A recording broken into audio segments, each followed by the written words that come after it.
Welcome, everyone, to the People's Health Briefing, a key component of our Trusted Voices campaign. I'm Dr. Naha Balada from Roots Community Health, reporting for the week of September 23rd, 2024. As health professionals rooted in Oakland, serving some of the most marginalized communities in California, we're here to cut through the noise and bring you the latest information on health issues relevant to us all. The goal of the People's Health Briefing is to equip you with the best knowledge and insights to keep you, your loved ones, and your community as safe as possible. This week, after a update on COVID and H5N1, I will talk about keeping ourselves safer with improved indoor air. Looking at wastewater on average nationally, it's considered high. So in the Midwest and the South, they're both slowly coming down. The West is considered very high. It does also appear to be finally coming down. And the Northeast is actually considered moderate and headed down. And this data is complete to the end of August. And then the gray shaded area takes us through September 14th. So relatively updated data. Looking at this on the map, we can see that much of the Northwest and Midwest is very high in the darkest blue. And then the next shade of blue is considered high. So really most of the country is high or very high. The only places that are actually considered minimal are Nevada and New York. But when we take a closer look, Nevada only has 2 sites reporting, so I'm not sure how confident to feel about the entire state being minimal. I think we'd have to drill down a little further to see what's going on there. But somewhere like New York, they have 108 sites reporting and coming up with minimal. So that seems like it's probably more reliable. But again, this is pretty high level. You'd have to look in your area to really see what's going on. And if this is something you're interested in, I suggest you actually do that because I am hearing about more local projects that are popping up. So I think we're having a lot of situations where one funding source is going away, but some areas that want to prioritize this will. And so it might be a good idea just to take a look what's going on at your county or state level. And when we take a look at all of those striped states, the number of these states is actually increasing. There are now 5 of them where the data doesn't even cover 5% of the population. That's what the stripes indicate. So therefore, it's not considered representative. And then the 6th state, North Dakota, where there is no reporting at all. Taking a look at emergency department visits, these continue to come down nicely. They had peaked in mid-August, so a little over a month ago, and have been coming down ever since then. And this is showing us data through September 20th. So this is one of our most updated metrics, and we certainly like to see it heading down like this. Hopefully that will continue. Taking a look at hospitalizations, and remember, this is now very incomplete, which is why I actually haven't been showing it very often. But it has data for 300 acute care hospitals in 13 states. So definitely not a national representation, but we can look at trends. And certainly if your state is one of the ones doing robust reporting, this can give you an idea of how things are going. But for the overall 13 states that are reporting, we can see that the peak in hospitalizations was the week ending August 10th. And the link for this is in the post. But this might be helpful if you happen to be wanting to look at one of the states that continues to report. So I'll take a look at the California data just to give you an idea. And we can see that concerningly, our summertime hospitalizations got really pretty close to what we saw in the very peak of our wintertime surge, which is pretty much what we were seeing with the wastewater as well. So why this happened on the West Coast and why this happened in California, I I'm not clear on. This wasn't the case across the country. The other thing I want to point out is something I've been talking about in terms of emergency department visits and low vaccination rates in our babies. Look at this. The 0 to 4-year-old hospitalization rate actually got higher than it did in our winter peak this past summer surge. So in the summer, we had our 0 to 4-year-old babies going to the hospital at a rate higher than what we saw last winter. And when we look at the 0 to 1 year old, it's even higher than that. So we are not doing a good job here in California protecting our babies. I think we have a lot of work to do here. And I'll just look at one more quick example, which is New York, which I've been interested in, as I just pointed out, their wastewater, how low it has been through the summer. So once again, I don't know why this is. I don't know why hospitalizations in New York, this is for the 0 to 1 year olds. But even if we look at all, it's still quite a bit lower compared to the winter. So I would love to have a better handle on what is going on here. I can't say that I do. If any of you have thoughts or are working in this space and would like to share any information, that would be fantastic. Until then, one of the things that I am waiting for is to see what happens when hospital reporting resumes in November. That is when the federal government, Health and Human Services, will begin requiring that hospitals report on COVID and also other respiratory illnesses in the hospitals, the other respiratory viruses, so flu, RSV, COVID. It's really unclear if this information is going to be shared with the public or not. In the meantime, this is what we've got. And once again, taking a look at hospitals that are reporting in the 13 states, this is what we are seeing. So with the peak of both emergency department visits and hospitalizations with COVID being in mid-August, we would expect deaths to peak about a month later and then hopefully come down from there. When we take a look at deaths, we can certainly see they are climbing. They've been over 1,000 per week since the week ending August 10th. And since then, and even the week of August 31st, which is that first bar in gray, we're still over 1,100 deaths and continuing to climb. But hopefully, as we start to see the September data coming in, deaths will begin coming down. We'll just have to wait and see. This is quite a lot of people still dying from a virus that we somehow seem to be deciding we're just going to live with. But I really don't think that we can live with this many people dying every single week from something that is transmitted through the air. And we know that death is not the only bad outcome. It has been a while since we have looked at the long COVID household pulse survey, but it continues to be administered and updated. This is basically conducted by the US Census Bureau in collaboration with a number of different federal agencies. And they're surveying somewhere around 60,000 people per month, every month. And over time, this helps provide a picture of just some of the impacts of long COVID in the United States. And I linked the page in the post where you can see a lot of detail about the data and you can see the actual survey questions. And next time I do a long COVID update, I'm sure I'll get into some of these details again. But for now, I'll just give a couple of the high level data points. First off, out of adults who have had COVID, 29.5%, so almost a third, almost 30%, have ever experienced long COVID. So remember, this is a little different than trying to estimate the risk of long COVID per infection. This is actually looking at people. So out of all the people who've ever had COVID, a third of them have ever experienced long COVID. So this is rather concerning. This is one of the reasons why many of us who are trying to avoid COVID are doing so, because long COVID can certainly interfere with your quality of life, your day-to-day living, and it is impossible to predict who this will impact and when. Some people got COVID once and did fine, but then on a subsequent infection, they end up with long COVID. So this is just still a very unpredictable virus. And out of those who are currently experiencing long COVID, over 80% have any activity limitations. So out of adults who currently have long COVID, over 80% have any activity limitation.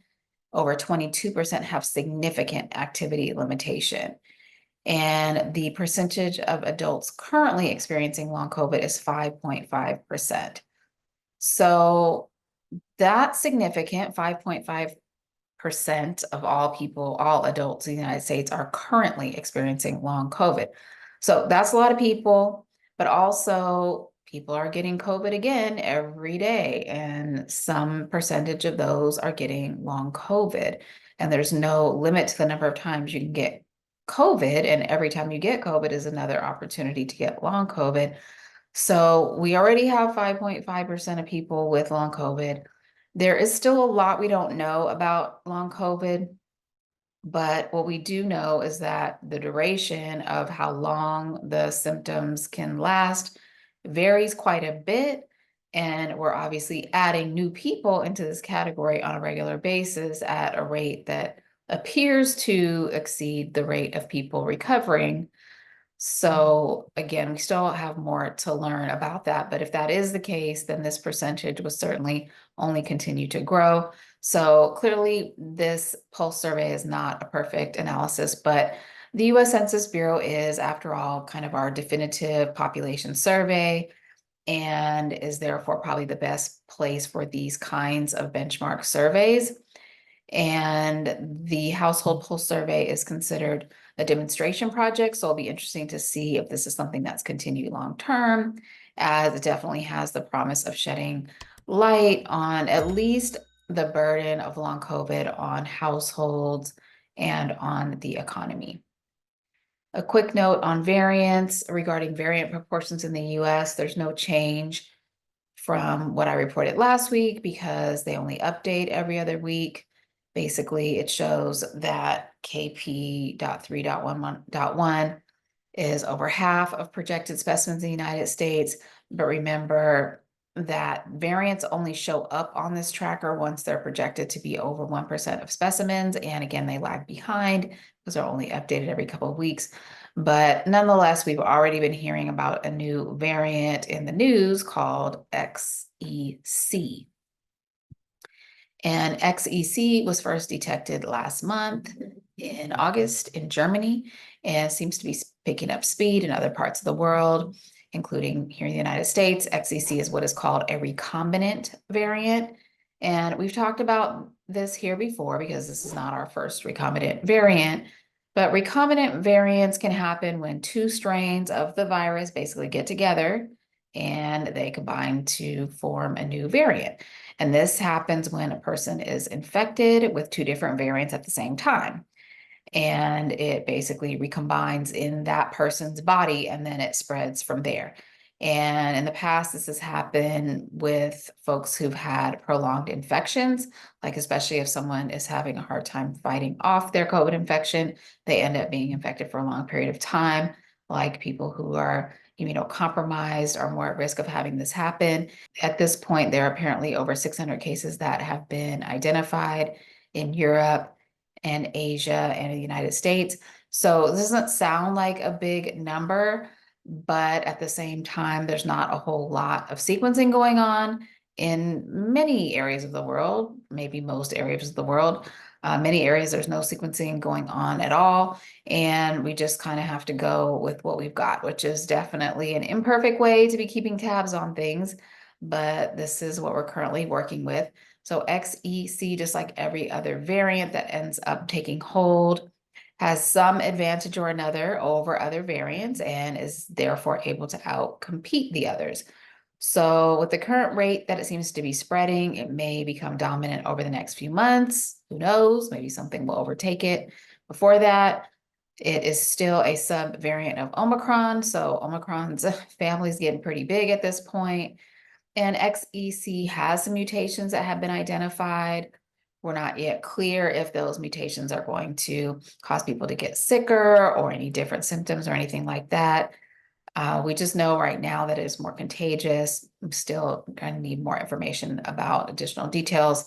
But so far, we'll just be keeping an eye on things, but we don't think there's any reason for panicking. There's no reason to think our vaccine won't provide decent enough protection because we're still dealing with direct descendants of what the vaccine is targeting.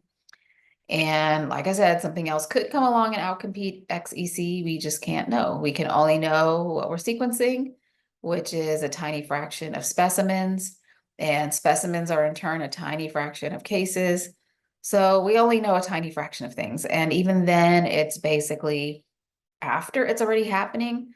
So the only thing I'm concerned about here is the same thing that I'm concerned about in general, which is that we are allowing unmitigated spread, which means that instead of being proactive, we are just waiting to see what SARS-CoV-2 is going to do next, which seems like a bad strategy in general, but here we are. And now a brief update on H5N1. So the CDC reported on September 20th that Missouri has reported its second case of suspected H5N1 in healthcare workers. And I linked to the CDC report in the post, but frankly, I found it a little confusing, left me a little bit wanting for more information. What they're saying is that one healthcare worker who had not been in contact with cows or birds but was taking care of a positive patient, later tested positive. Then a second healthcare worker developed symptoms of H5N1, but hadn't yet been tested. But they're going to offer some additional tests to that individual to see if they can figure something out definitive. Then they make a statement that says that the simultaneous development of symptoms in two people does not support person-to-person spread. It suggests a common exposure. But my reading of this is that the common exposure is a person, a patient. So that still sounds like person to person spread to me. So it seems like the information is trickling in. The investigation in this case is being led by Missouri with technical support from the CDC. And there's certainly a lot of language that is kind of reassuring language that there's nothing to be alarmed about. And I'm not saying there's anything to be alarmed about, but I am saying that person to person spread represents a progression in the situation. And I think we would be wise to show a little bit of concern or maybe just share more information to help address the concerns.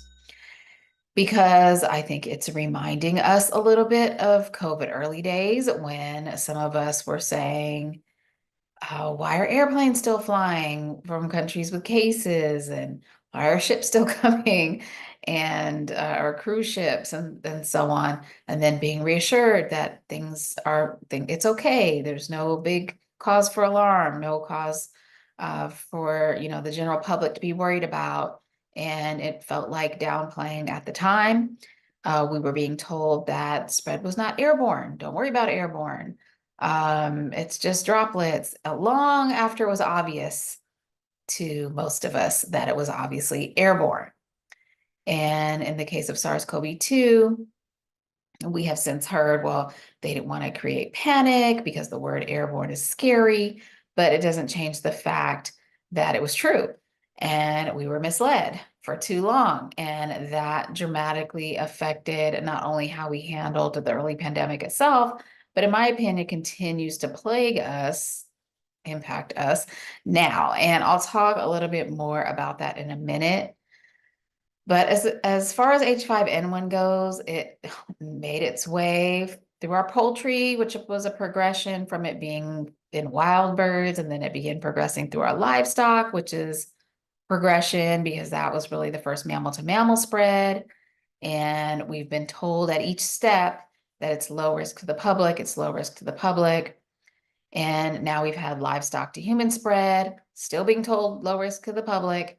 Now we have human to human spread, and we're still being told low risk to the public. So again, I'm not saying it's high risk to the public, but what I'm saying is that I think a little more communication and transparency from leaders would be appreciated, both on H5N1 and SARS-CoV-2.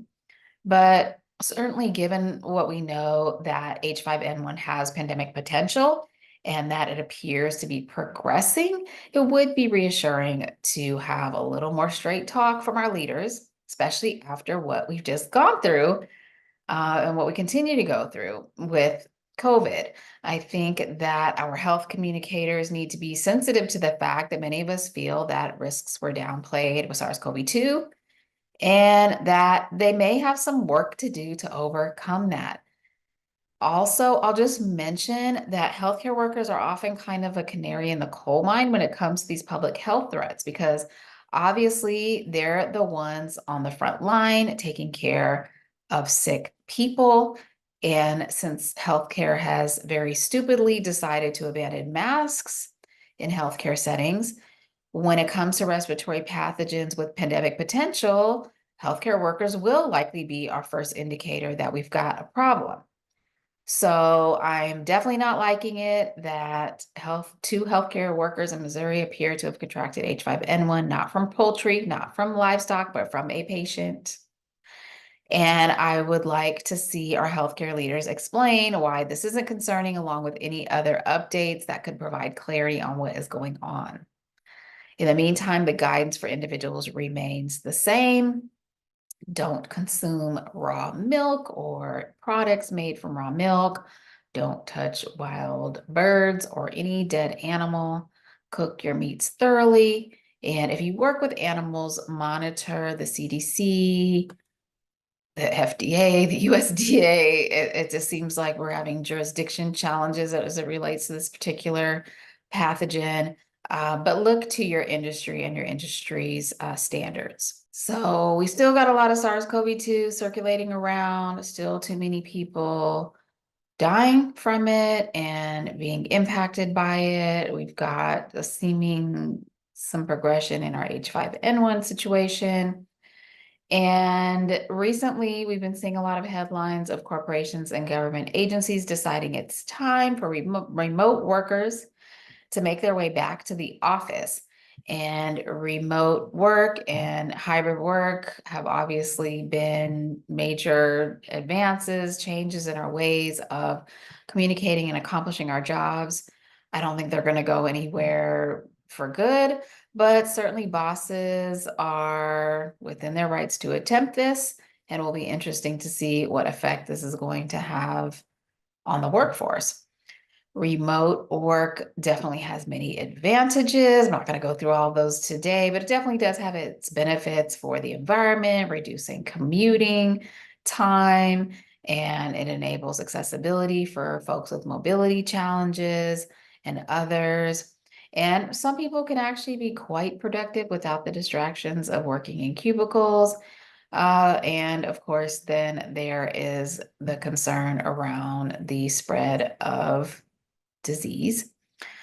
But I suppose CEOs have their reasons, and this seems to be the direction that some, especially large employers, are going to be taking, and they're going to be bringing folks back to the office, some of them 5 days a week. So the question in my mind is, did they use this time of decreased occupancy in the buildings to upgrade their indoor environments, their air ventilation, their filtration? Did they use this time wisely to ensure that it's safe for workers to return? I suspect that some of them have, and I'm certain that others have not.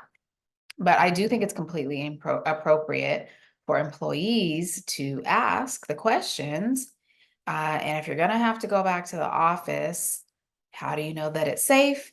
And what steps can you take to assess this for yourself? Now, there are many people that were never able to be remote during at any point in the pandemic.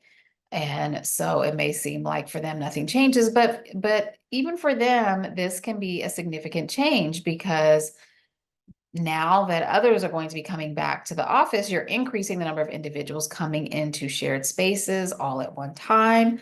So you're definitely increasing the likelihood of someone entering the workspace that has COVID.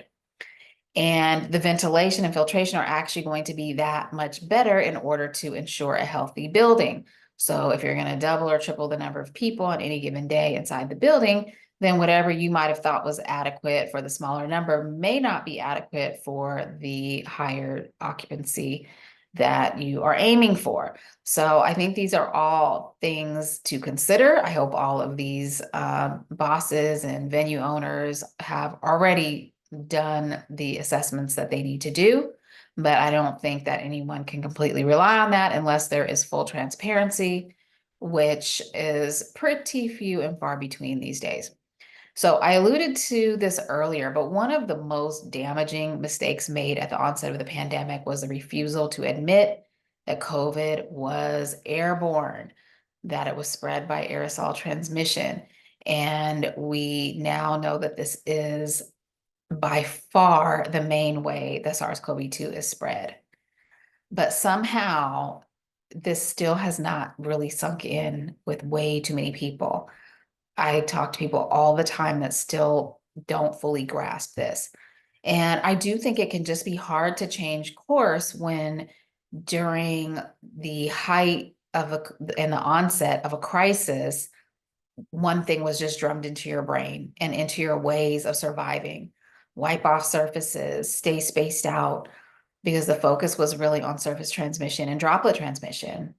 And now that we know that even though those things can occur, it is a small fraction of the cases. And the vast, vast majority is going to be through aerosol transmission, sharing the air with other people.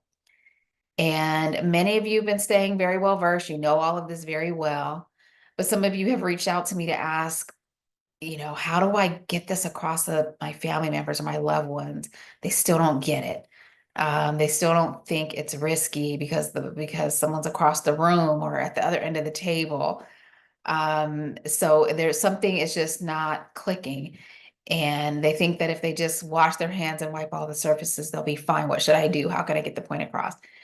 And I think one of the challenges is not only what I mentioned about sort of the first impression that we all had being hard to change, but it's also that this is a little bit hard to visualize.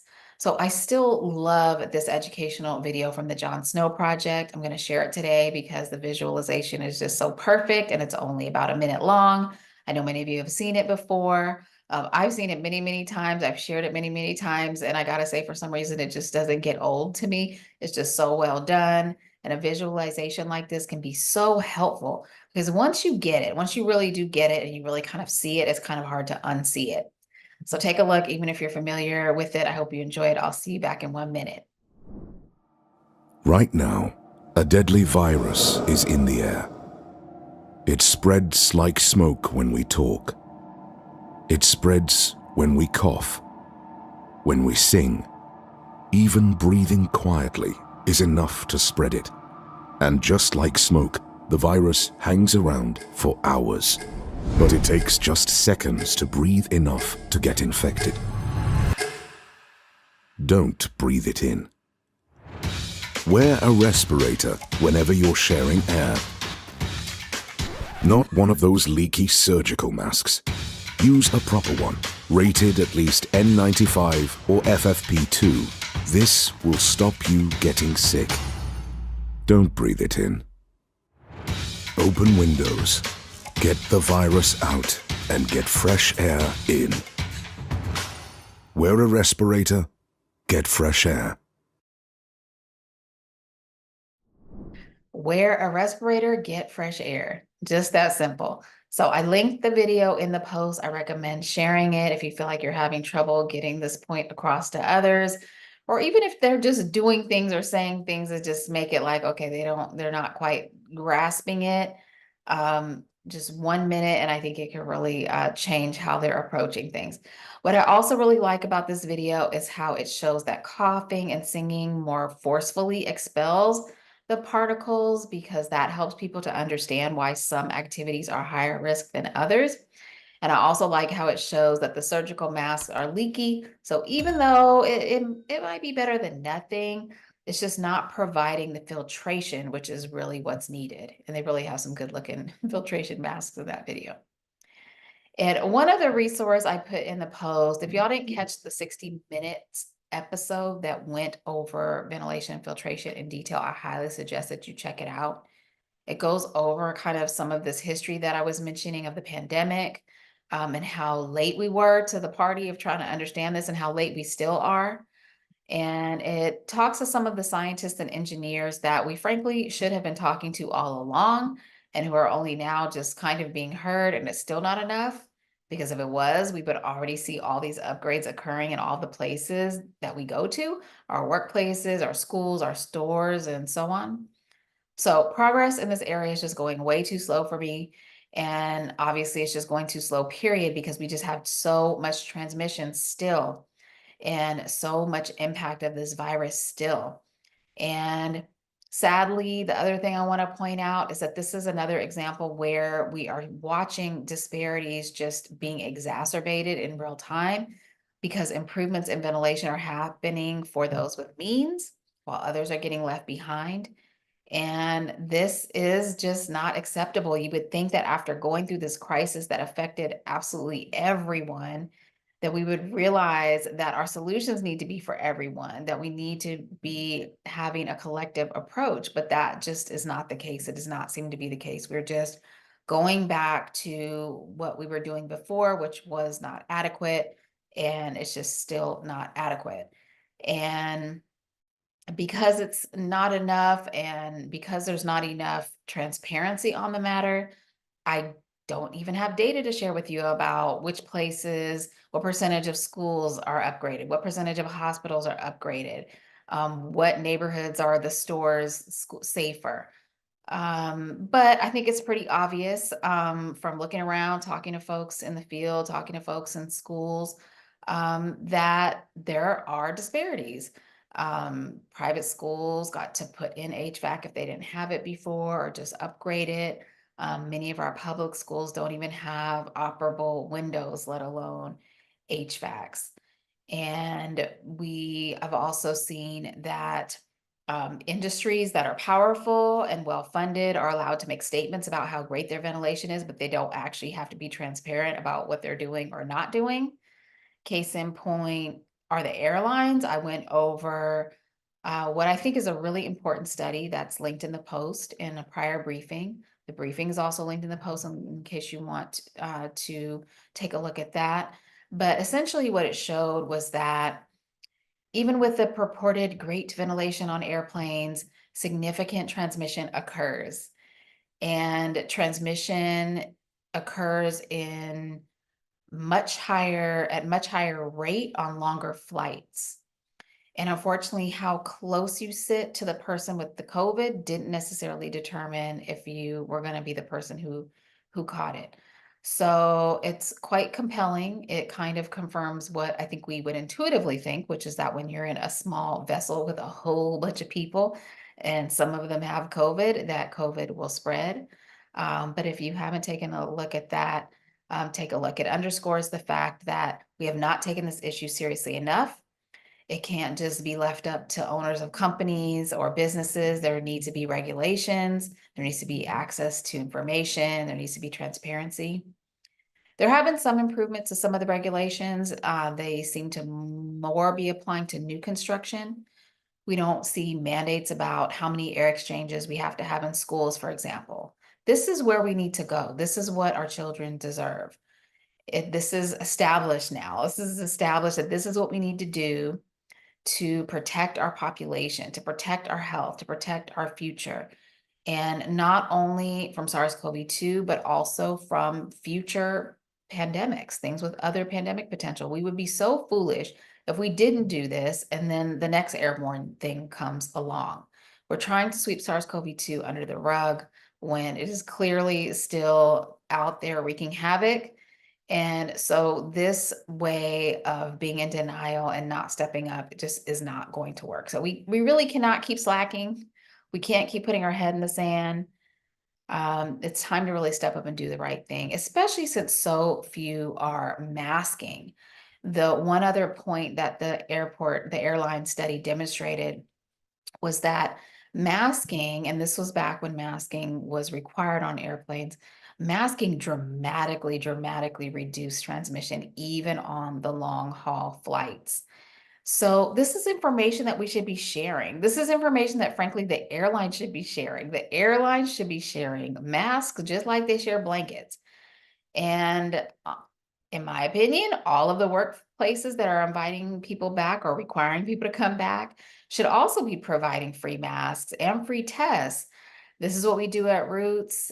And this is because we want people to protect themselves, each other, their households. And I don't think it's too much to ask of employers. In fact, I think it's a great investment.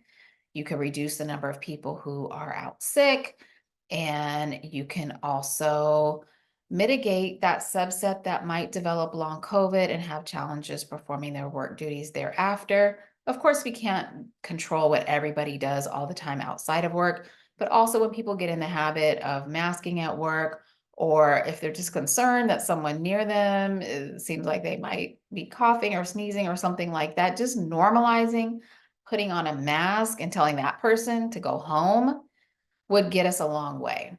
So it's time to get serious about improving indoor air. But we got to do all the other things as well. Just a couple more things I want to say about this. One is that if you're trying to avoid getting COVID and you don't have a CO2 monitor, I highly suggest investing in one. They are a little pricey. They've been kind of a couple $100s, but I do see that the cost actually seems to be coming down a bit. There's also some loaner programs that some libraries and other places have. I put a link to the EPA's loaner program in the post. There's definitely not enough of them, but it is worth checking out. These things tend to go away if nobody uses them. Each program is very, very different. Some of them are for the public, some are for businesses, some are for scientists. But I encourage you to take a look if purchasing is prohibitive. And CO2 monitors, I think, are important for a couple of reasons. Partly is just for your own kind of education, to learn about ventilation and indoor air quality in the places that you frequent.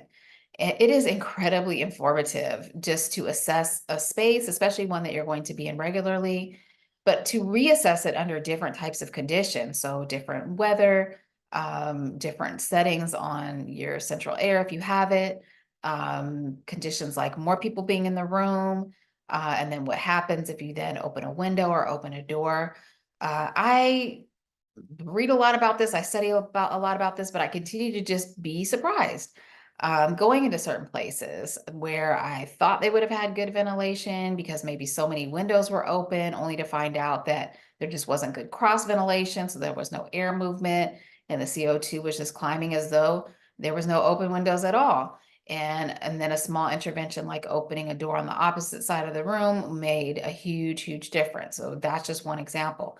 So it's not completely intuitive. You might go in a place and feel like, oh, there's all these big high ceilings, but that might mean that it takes longer to accomplish air changes in that space. So it doesn't necessarily mean that it's going to be safer. So it's not completely intuitive. And if you aren't checking, you wouldn't necessarily know. Something really interesting and very important I think I wanted to bring up is that the CO2 is not just an indicator of poor ventilation. So we know the CO2 goes up because it just accumulates in the space and it can't get out. So we kind of use it as a proxy for things building up in the environment, which means if SARS-CoV-2 is in the environment, it's going to be building up too. So the CO2 is really a proxy for bad ventilation. But it's not only that, it's also that the CO2 itself stabilizes SARS-CoV-2. So not only is there poor ventilation, so the SARS-CoV-2 is less likely to be exchanged out of the room, but whatever SARS-CoV-2 is in the room is made more stable by the CO2 itself. And this aerostability study revealed this important and fascinating point. I put a link to the study in the post. I also linked the prior briefing where I did my best to talk about this in detail. And so essentially, if the CO2 is getting above 800, then not only are you more likely to be sharing air with whoever else is in the space with you, but if anybody else in the space with you has SARS-CoV-2, it's much more likely to stick around longer and be more transmissible. So still learning here, but this is one way that you can kind of take a little bit of control and understand your indoor environments. We know that outdoors is almost always safer than indoors. By definition, ventilation outside is better. But if you're in crowds where the air is stagnant, there's not much movement, you're really close to other people, there still could be an accumulation of air and you still could be sharing air with some people. But also, even though, yes, we're normally mostly worried about aerosol transmission, droplet transmission is still a thing. So if you're next to someone who has COVID, if you're in close proximity, if you walk by them and they sneeze, cough, scream, yell, spray, sing, whatever, you could certainly have droplets with a bunch of viral particles land on you and infect you.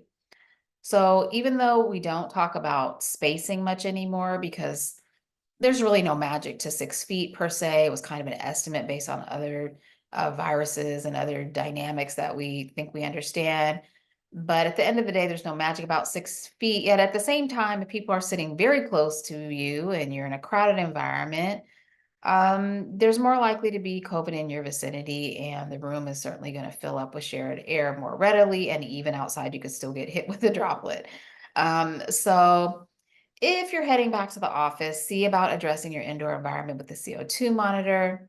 See if you can improve the readings by doing things yourself, like opening a door or a window, keeping the air on instead of on auto. You want to just stay on all the time if you do have central air. If you're relying on portable HEPA filtration units in your space, that can be great for cleaning the air, filtering the air. But without that ventilation, you may still find those CO2 levels climbing because you have lack of fresh air and no air exchange. And once again, the CO2 itself can be bad for you. It can cause drowsiness, it cause headaches. So that ventilation is important for other things, because you could also have toxins accumulating in your environment. And then again, the likelihood of infectious agents not being exchanged out is higher. And as we've said, the SARS-CoV-2 is going to be even more stable with the high CO2, and therefore more likely to be present in your shared air if someone else is positive there. So in addition to ventilation, we want to focus on filtration. I think folks are pretty familiar with this. We want a MERV 13 filter or higher. A HEPA filter is like around a MERV 17. So it's better, but it can be difficult for certain types of systems to handle a HEPA filter in line in the HVAC unit. A filtration mask is the best way to protect yourself. But once again, we want to have multiple layers of protection. I kept the disinfection and sanitization here because even if it's 1 in 1,000 or 1 in 10,000 cases, that still actually does amount to some number of cases. But definitely it's really not even close to the main thing we're worried about for SARS-CoV-2, but it is the main way other things are spread, like norovirus and other things that can cause bad diarrheal illnesses and things like that. So do continue to wash your hands and wipe high-touch surfaces. It's always good practice. It's just not going to be our focus as it relates to COVID. And the last thing I'll mention is that if we're trying to improve indoor air and reduce the likelihood of being negatively affected by something bad in your environment, then one important thing to consider is what we call source control, which means you cover up or you get rid of the source. And in the case of SARS-CoV-2, of course, your nose and mouth are the source. So if we're trying to control the source, the best way to do that is with a filtration mask. And since we know that with SARS-CoV-2, there is pre-symptomatic transmission, there's asymptomatic transmission. So that means that you can be positive and spreading around before you have symptoms or in the absence of symptoms. This is why I continue to strongly believe that healthcare workers should wear masks. It's to protect the patients. It's source control, because you don't know if you might have something that could harm your patient. You could be pre-symptomatic, you could be asymptomatic. And when you take care of people, especially those that are immunocompromised, that are going through treatments, that are obviously there for some other reason, the last thing you should be doing is giving them another infection to fight. So yes, it's good to wear a mask to protect yourself. I think we should all be doing that. We should care about our healthcare workforce, and we should care about our own body and our own health, and we should want to protect ourselves. But as a healthcare provider, we should first do no harm, which is why we should be wearing masks. And especially at a time where we are apparently beginning to see some person-to-person spread of H5N1. And of course, we're getting ready to head into flu and RSV season as well. And although those things may not have nearly as much asymptomatic or pre-symptomatic transmission as SARS-CoV-2, healthcare facilities are for taking care of vulnerable people. And I know too many vulnerable people who are afraid to go into healthcare facilities. They do not feel that they will be protected. And if people aren't wearing masks, then they're right. So now they're having to make an impossible trade-off. And this is just an immense failure. It's just an immense, total, and complete failure on the part of healthcare itself. I'll continue to speak about this and speak out about this. I want to see this change. If there is going to be a refusal to require masks in healthcare, then at a minimum, they should be thinking about doing things like publicizing their ventilation and filtration, what it is that they're doing, keep CO2 monitors visible so that we can at least see that they're at least doing that. We need transparency and accountability. We should know how many patients have gotten SARS-CoV-2 after they entered the hospital. Hospital-acquired SARS-CoV-2 has a high fatality rate associated with it. And it's truly unacceptable. And it just is so mind-boggling to me that we have accepted that. We do so much to fight other hospital-acquired infections, but somehow we're just deciding to let this run rampant, even within our hospitals and healthcare settings. And so this is truly upsetting. This is the way things are going right now, how much SARS-CoV-2 continues to spread and mutate. And with over 1,000 people per week in the United States dying from COVID, the fact that healthcare facilities are playing a role in that spread, we are marginalizing the already marginalized. We are abandoning the already vulnerable, and it's just derelict. It's a dereliction of duty, and it should not be tolerated. So we'll continue to advocate, continue to speak up, continue to follow the best practices ourselves and do what we can to protect ourselves, because we don't want to forego necessary treatments. Hopefully we can all find places that will protect us. I know that here in California, there are a few counties that still have mask mandates during so-called respiratory virus season. And even though we never want people to delay care, at least you can know that there are certain times of the year where there are mask requirements. So that may be something to start looking at. And of course, most appointments, you can wear an N95 mask that's well-fitting, and that will do a lot to protect you. But we know that not all procedures are going to allow you to be able to wear a mask the entire time. So we know that this continues to be a problem, and hopefully we'll see changes coming to this soon. So in the meantime, we'll keep doing what we can to protect ourselves. Get vaccinated. The updated vaccine is now available. Wear a filtration mask and continue to test strategically. And remember, you do need to repeat that test at least 3 times. So every 24 to 48 hours, if you have symptoms or after exposure, or get that more definitive PCR test. Your physician should be able to do a PCR test. They swab for a number of other things. There's absolutely no reason why they cannot send it off for SARS-CoV-2 as well. Remember, in order to do that, you're going to need a primary care provider. So if you don't have one, please get one, establish a relationship with them. Get to know them before you need them. Get your baseline labs checked, your blood pressure, get your screenings that are needed for your age and risk factors, know where you stand. And remember to eat a balanced diet, incorporate fresh foods, avoid sugary drinks, alcohol, and processed foods. Get some regular physical activity. Unless you don't feel well, in that case, please get your rest, manage those stress levels, and get a good night's sleep. This concludes today's People's Health Briefing. Thank you so much for joining us. We'll see you again next Tuesday at 10 a.m.